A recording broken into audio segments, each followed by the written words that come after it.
नमस्कार दोस्तों, स्वागत है आपका पुनः अपने channel supreme Anushka online classes में। मैं रत्नाकर मिश्रा आपको पुनः एक बार फिर लेकर चलता हूँ वर्णमाला के चैप्टर पर। पिछले वाले हमारे वीडियो में वर्णमाला से स्वर और व्यंजन के विषय में बताए थे। आज पुनः हम आपको महाप्राण और अल्पप्राण के विषय में बताएंगे। अल्पप्राण और महाप्राण क्या होते हैं, इन व्यंजनों को कैसे पहचानें, आज उसी पर बात हो रही है। तो दोस्तों, आज बात करते हैं अल्पप्राण और महाप्राण पर।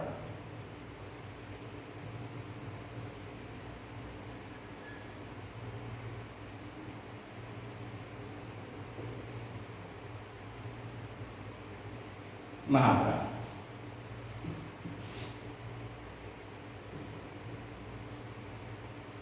अल्पप्राण और महाप्राण ये श्वास के आधार पर यानी प्राण या वायु के आधार पर इन व्यंजनों का वर्गीकरण किया गया है और इन व्यंजनों को श्वास और प्राण के आधार पर बांटा गया है। तो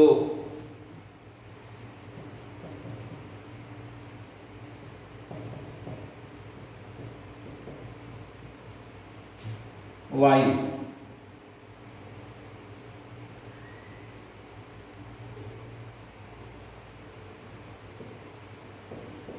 प्रक्षेपण की दृष्टि से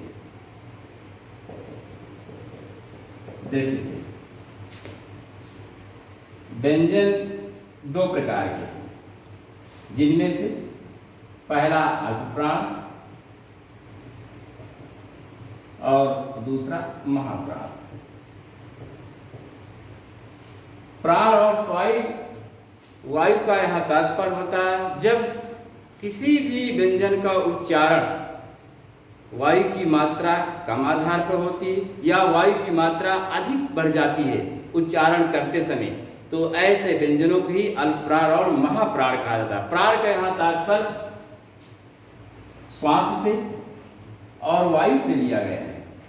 जैसे स्पर्श व्यंजन पिछले वाले वीडियो में हमने जो आपको पढ़ाए थे, उन्हीं स्पर्श व्यंजनों को ही अल्पप्राण और महाप्राण में बांटा गया है। क्योंकि व्यंजनों की संख्या तो कुल 41 ही है, लेकिन इन 41 व्यंजनों में भी कुछ व्यंजनों को अल्पप्राण, महाप्राण, अघोष और सघोष के आधार पर बांटा गया। और ऐसे व्यंजनों को उच्चारित के आधार पर, कंपन के आधार पर, प्राण के आधार पर, जीव के स्पर्श के आधार पर भी बांटा गया है। तो अल्पप्राण और महाप्राण किन्हें कहते हैं, इस विषय पे आज बताएंगे। इन व्यंजनों की संख्या कितनी है, इन व्यंजनों को कैसे पहचाने, उस पर आज बता रहे हैं कि इन व्यंजनों की पहचानने की ट्रिक क्या है, अल्पप्राण में कितने व्यंजनों को रखा गया है और कैसे इन व्यंजनों को हम पहचाने।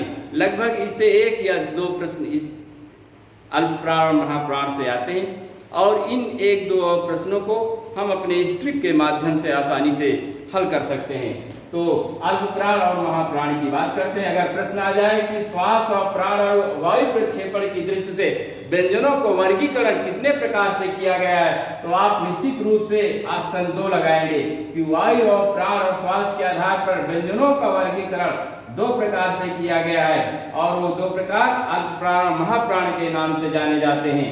अल्पप्राण की परिभाषा अगर देखी जाए,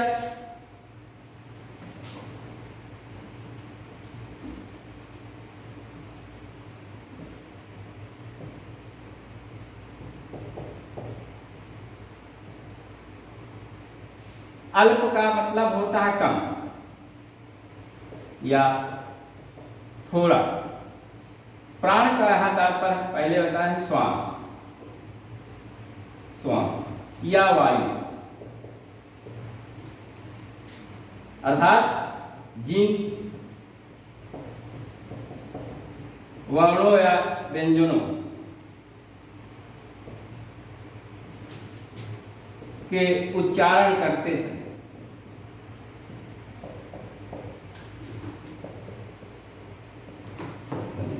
वायु की मात्रा कम होती है, अर्थात प्राण की मात्रा कम होती है या श्वास की मात्रा कम होती है, ऐसे व्यंजनों को ही अल्पप्राण कहते हैं।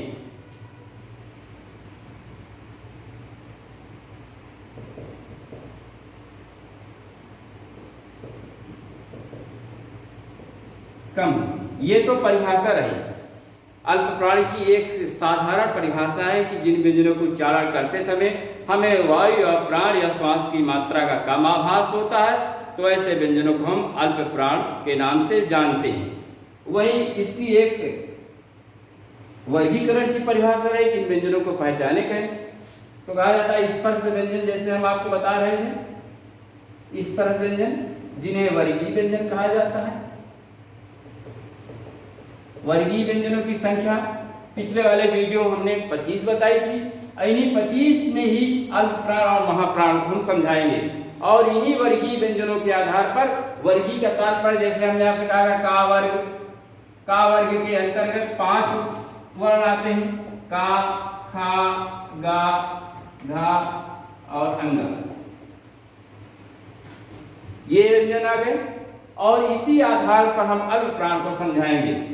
तो निश्चित है कि इस अल्प प्राण के अंतर्गत यह कहा जाता है कि जब प्रत्येक वर्ग का, अर्थात इन 25 वर्गीय व्यंजनों की बात हो रही है यहाँ पर, कि जब प्रत्येक वर्ग का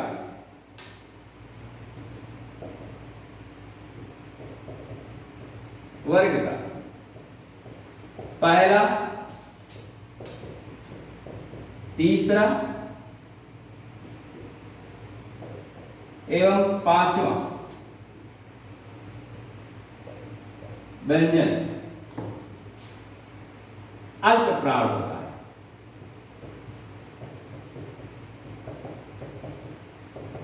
प्रत्येक वर्ग का अर्थात प्रत्येक वर्ग लेंगे, यानी इसमें हमने कहा पहला, तीसरा एवं 5वां व्यंजन क्या होगा, अल्प प्राण की श्रेणी में आता है। इनमें से देख लेते हैं, जैसे का, ये पहला हो गया, फिर तीसरा यानी गा,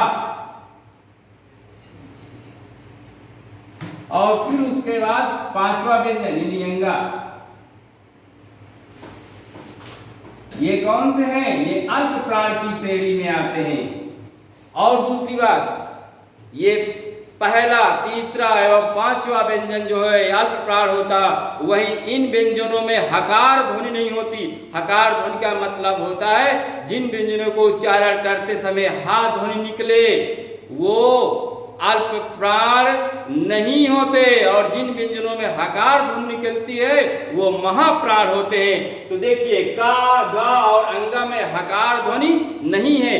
इस आधार पर भी है अल्प प्राण को समझ सकते हैं कि अल्प प्राण वे व्यंजन होते हैं जिनमें हकार ध्वनि छिपी नहीं रहती, और प्रत्येक वर्ग का पहला, तीसरा, 5वां व्यंजन अल्प प्राण होता है। वही कहा जाता है कि अल्प प्राण के अंतर्गत अंतस्थ व्यंजन भी आते हैं।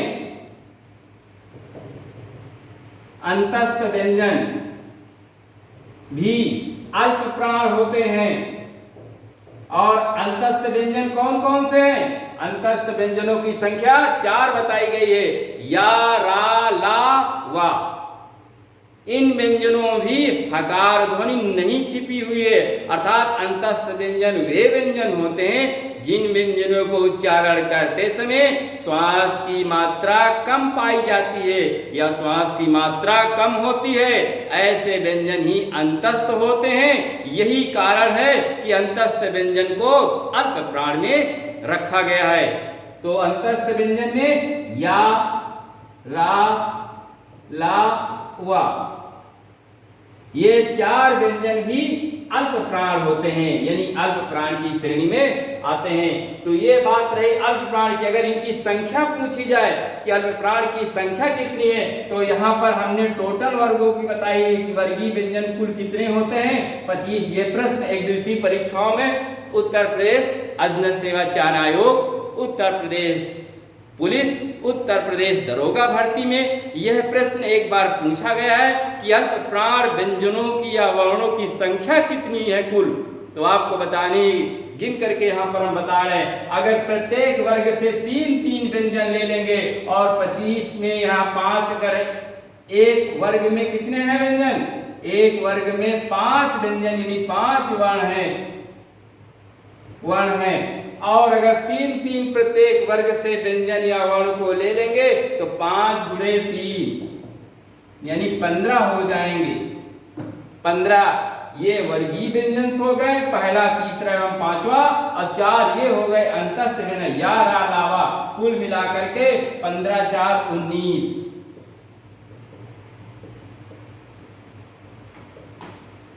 यदि अगर प्रश्न आ जाए कि अल्प प्राण व्यंजनों की संख्या कितनी है या वर्णों की संख्या कितनी है, तो कुल कितनी हो गई? 19 होती है। यानी अल्प प्राण कुल मिलाकर 19 वर्णों से बने हैं, यानी इसके अंतर्गत 19 व्यंजन आते हैं। अब बात करते हैं महाप्राण की कि महाप्राण क्या होते हैं।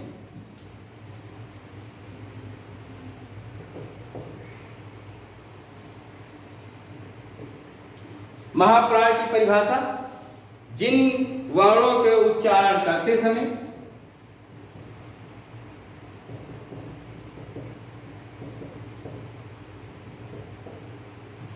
उच्चारण करने में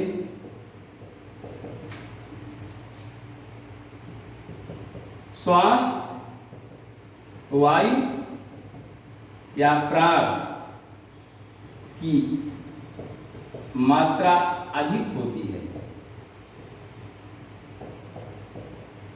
अधिक होती है, उन व्यंजनों को महाप्राण के नाम से जाना जाता है।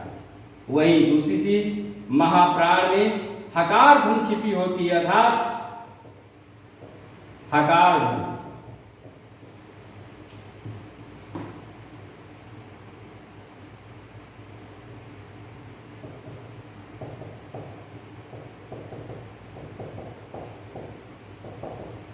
हकार धुन का तात्पर्य होता है कि जब किसी व्यंजन को उच्चारण करते समय तो उसके अंत में एक ध्वनि निकलेगी जो छिपी हुई होती है, जैसे हा या का या गा। लेकिन महाप्राण में एक ये शर्त रखी गई है कि महाप्राण वही व्यंजन होंगे जिन व्यंजनों में हकार धुन छिपी होती है। तो हकार धुन जहां होगी वह व्यंजन महाप्राण होते। यहाँ पर एक ट्रिक आपको थोड़ा सा बताना चाहते हैं। वैसे तो हमको हिंदी की इस क्लास में चर्चा हिंदी की करनी चाहिए, लेकिन एक सिंपल ट्रिक है। सब लोग अंग्रेजी का भी सामान्य ज्ञान रखते हैं, तो अगर थोड़ा सा भी ज्ञान रखें तो हम निश्चित रूप से महाप्राण व्यंजनों को भी आसानी से हल कर सकते हैं और उनको समझ सकते हैं। तो यहाँ हकार धुन को अभी हम बता रहे हैं कि जैसे हमको खा लिखना है तो कैसे अंग्रेजी में लिखते हैं? के। ये देखिए एच आया, एच का तात्पर्य होता हा, और यही हकार के नाम से जाना जाता है।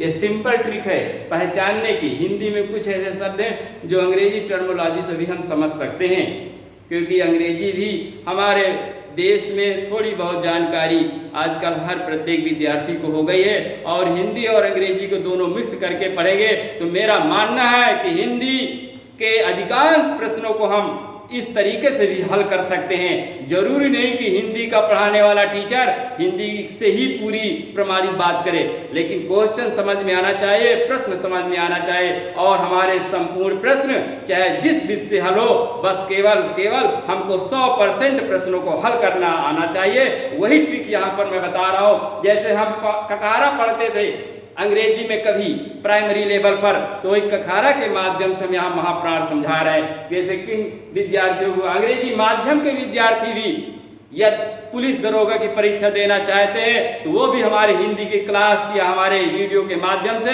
हिंदी को आसान तरीके से समझ सकते हैं।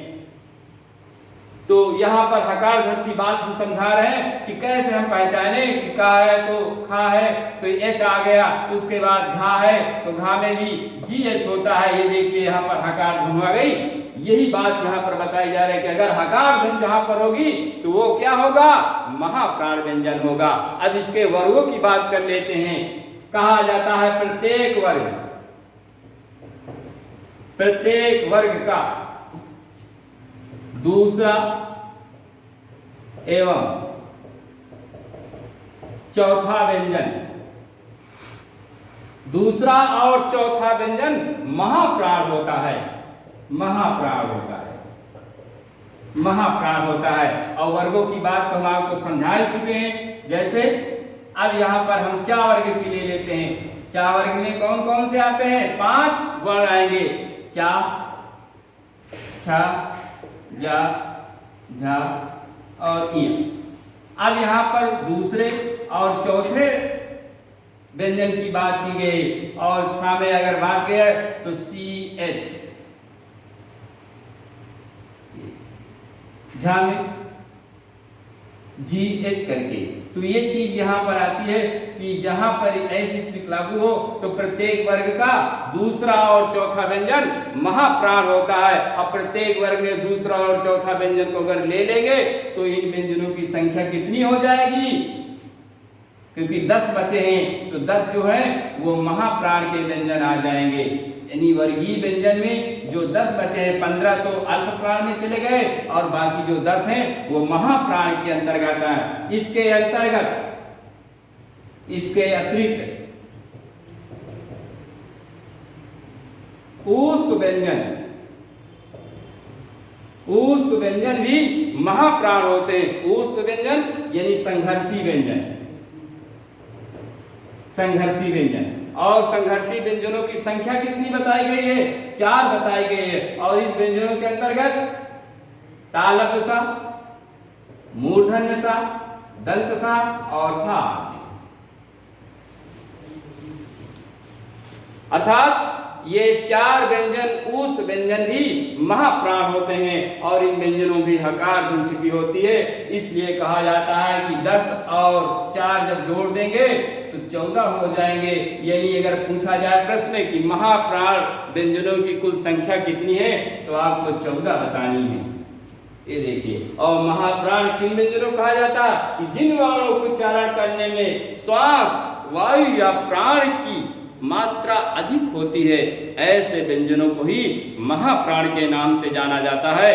और ऐसे व्यंजनों में हकार धुन छिपी होती है। और हकार धुन कैसे होती है?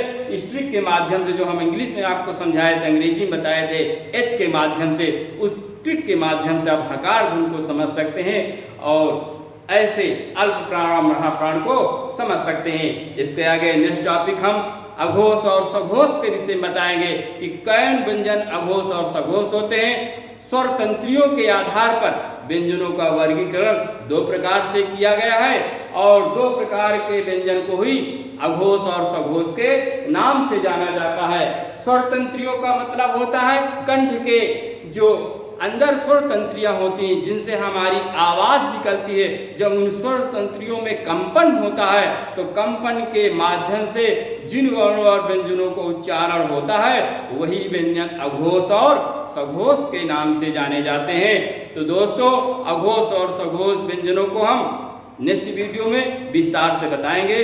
धन्यवाद दोस्तों।